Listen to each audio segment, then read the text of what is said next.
শ্রাবণ মাস দেখতে দেখতে চলেই আসলো, আর এদিকে বৃষ্টি আর রোদের মাঝখানে রামধনু উঁকি দিয়ে দিয়েছে। অনেক দিন পর রামধনু দেখলাম। এখন যেহেতু অতটা বাইরে বেরানো হয় না বৃষ্টির মধ্যে বা রোদ্দুরের মধ্যে, তাই জন্য রামধনু চোখে পড়ে না। আগে ছোটোবেলায় খুব ভালো লাগতো দেখার জন্য, মানে লাফালাফি করতাম, কি মজা পেতাম, কি যেন দেখতে পেয়েছি এরকম টাইপের। তো শ্রাবণ মাসে প্রতিবারই আমার বড়রা যায় হচ্ছে তারকেশ্বরে।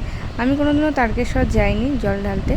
তো ওরা প্রতি বছর যায় পিতলের ঘট নিয়ে, বাঁক নিয়ে। তো এরা এখন ভাবলো যে এই বছর তামার ঘট নিয়ে যাবে, জানি না কেন ওদের মূর্তি হয়েছে।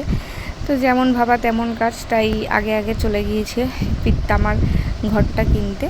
তো এখানে ঘট কিনতে গিয়ে দিদি বললো যে তোরা যদি ঘট কিনিস তাহলে আমি স্পন্সর করব তোদের যে শিকলটা হয় সেই শিকলটা। তাই জন্য ওরা চলে গিয়েছে তাড়াতাড়ি, কারণ যত তাড়াতাড়ি যাবে তত ভালো পাবে, যত দেরি করে যাবে তত ভালো জিনিসটা পাবে না। তো এই যে পদ্ম ফুল আর শিকলটা দিয়েছে দিদি, স্পন্সর করেছে, যেখানে দুই ভাইয়ের নাম করা আছে, যেহেতু দুই ভাইয়ের নামে উৎসর্গ করেছে।